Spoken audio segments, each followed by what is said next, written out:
Hey fellow vault dwellers, it's Angry Turtle, and today I have for you a full guide for expeditions. When you open your map, you will see a new icon on top with a vault boy and a bridge.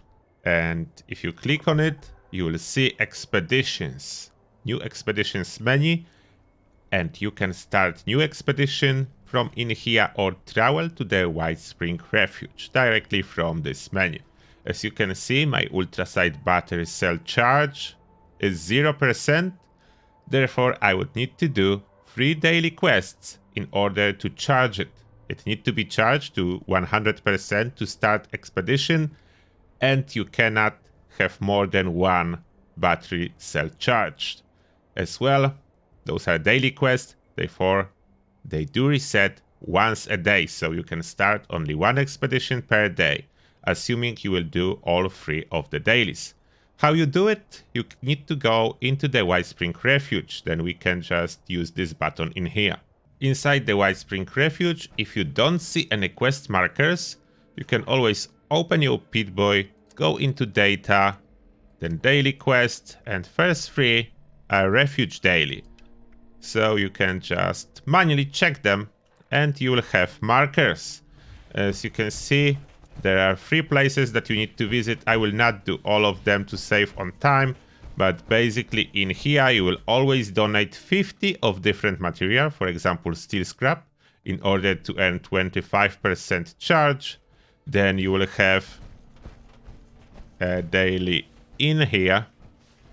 This one will be always random and outside of the White Spring Refuge. It will be random objective. Sometimes you will be taking photos around the Appalachia, sometimes you will be killing something or collecting some notes. And then the last daily will be a cooking daily. You will go here, go back there, gather some materials, bring them back and add to the cooking stove. Generally quite simple and quite fast. You will need probably around 10 minutes to do all 3 dailies. After you fully charge your ultraside battery cell, you will be able to start a new expedition. When you press this button, you will have 2 choices: Union Dues or From Ashes to Fire. Generally, the first one is considered to be slightly easier to do fast and with all side objectives, and you want to do them all. Therefore, the main difference, you are doing different quests in different areas, you will still earn the same rewards. So you choose whichever one you like more, or just do one and then other day the other. Let's jump into the first one.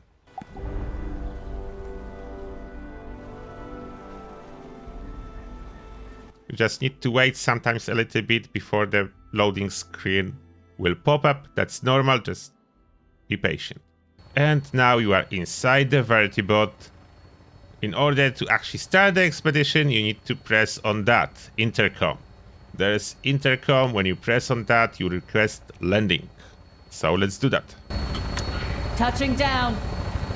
Now after landing, you will be doing a set of objectives, a set of quests that is partially randomized. So it will not be always the same, but the structure will be similar. You will do 1 quest that is on the outside area, and then 1 quest you will do on the inside area. There is lore as well associated with those quests that I will skip for the purpose of this tutorial. And about the enemies, you will face a bunch of similar to regular raiders. They are not incredibly difficult to deal with. So I think if you are doing good with the raider and with the main game and with super mutants, then you will be doing good in here too. There are some robots, basically like a raider faction living in this area. Then I will not go over all the details because those quests are randomized, but basically follow the objectives. Those are not too complicated. At this point, when you'll be doing your first objective, Your side quests are not activated yet, so don't bother with anything, just follow the first main objective. Side quests are very important, but you need to wait until the point when they will be activated. After whatever your objective was, you will now talk with the good guys about your further objective. And one of those good guys will give you side objectives that are actually incredibly important. This is all those optional objectives, like collect steel ingots and retrieve the Union supplies. This is how you will earn about half of your stamps, so it is very important to do that. Good news in here is that whenever you will run close to your side objective item, it will be marked on your compass, but only if you are close to it. So search the map by running back and forth and you will find those side objective items. Now, if you are worried that you don't have time to complete everything in one go, if you need to quit and you already did like first quest or something like that, you can quit it and continue later. If I go back to map, as you can see, there is no specific expedition map. I can choose to leave. I can fast travel to White Spring Station, for example, and then I will see this pop-up. Leave active expedition and return to Appalachia. Checkpointed progress will be safe. You may return to the active expedition anytime at no additional cost. Team members will be returned to Appalachia. That is a bad news. Like, if someone wants to finish it with you, and you are planning to finish it other day, he will need to be back on the other day to finish it with you. But I can travel to the train station now.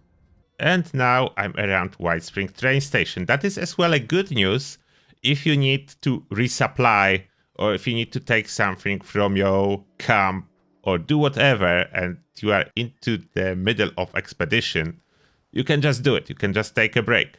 Then you can open the map again, click on expedition icon, and you will have additional option.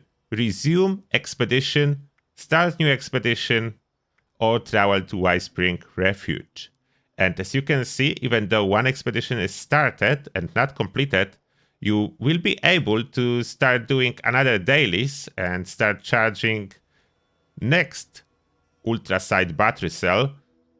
Of course, it would need to be next day, as only one daily per day, but you can do that. You can have another one charged when one expedition is not finished, then finish it and start another one.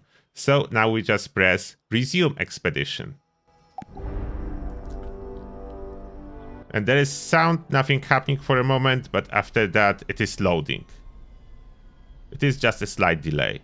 You will notice that after going back, rejoining, you are back at the landing pad. Then your position will not be saved, but my progress on the quest is exactly the same, and my side objective, collect steel ingots, it's saved. I do have one already collected, and now as I'm running from the beginning, I can see the marker, so I run in here because I found another one. So I take it. So wherever you're running, keep your eyes on the compass. Wherever something pop up in there, just go and pick it up. Don't miss on your side objectives. Those are extremely important. As well, you will encounter, regardless which one you choose, trucks. You will encounter trucks, so any type of perks like poison resistance or blocker to reduce the melee damage that you will be taking is very handy, as those enemies are quite powerful, especially in big groups. If you let them hit you, you don't have blocker, you don't have any type of poison resistance, you can be in trouble. Luckily, I do have quite a lot of poison resistance, so I'm good. I did as well all the side objectives so far, and that is very important.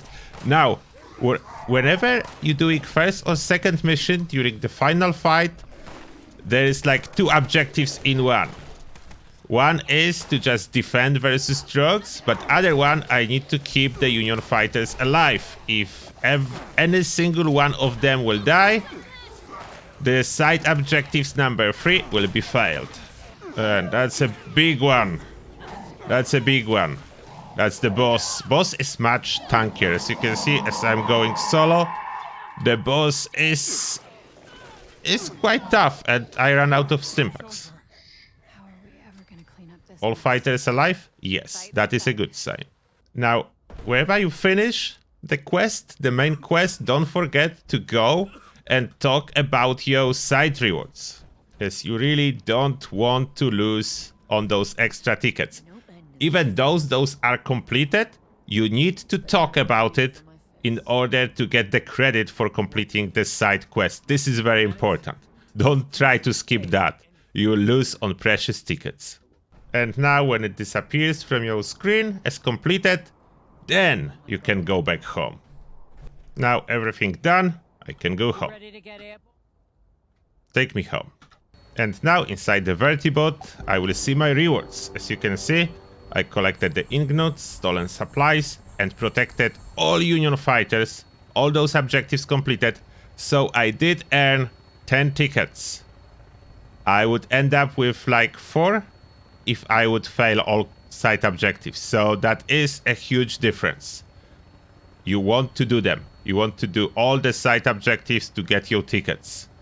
And as well, apart from tickets, you will get more legendary drops by completing side objectives, and I'm getting legendary module and the plan. The plan that otherwise I would need to spend ticket to buy, but this plan is limited to 1 per week. So you will not get a lot of those plans. You will need to wait 1 per week. 1 expedition you can start per day, but only plan that you can earn is 1 per week. The good news is it will be plan that you do not know yet, so no duplicates. You will be getting a new plan. And now it is true that I can start only 1 expedition per day, but there is a new team type. There is expeditions team available from the menu, so you can see on the servers if there is expedition team active. If they have a room that you can join, then you will be able to complete expedition with someone else. You will still get lots of rewards, a little bit less tickets for helping some other players. You can use alternative options to find active expeditions, like using Discord and looking for group. Like we have our Discord for Turtle community, and there is more communities in Fallout with Discord and other platforms that you can look for a group. So that is another solution to earn lots of stamps in 1 day. I have on my channel as well a full playthrough through From Ashes to Fire if you really need to see this one. If any more detailed guides will be required, let me know. I can make them in the future, but I think I covered everything that you need to know about. Objectives themselves are pretty straightforward, then I can't see how anyone could fail them. As long as you don't consistently die, you will be able to progress and complete your expedition. It's all about time and patience to earn your stamps. And even though I have separate guide for stamps, I will quickly show you where the Giuseppe is. We are fast traveling to White Spring Refuge. From here, I'm running to the right. Running to the right. It's a little bit of running in here. And you can see a shop sign. It's open. And that's Giuseppe. You can trade your stamps and buy the new toys. So I hope that will cover everything you need to know. Apart from lore, I intentionally didn't touch the lore in this video guide. If you want to see me playing through entire expeditions, tune in for the live stream just after the update will be live. As soon as I will be able to log in, I will try to live stream and do my first expeditions, including all the lore behind them. And for this video, that's it. Thank you a lot for watching, and see you all in the next one.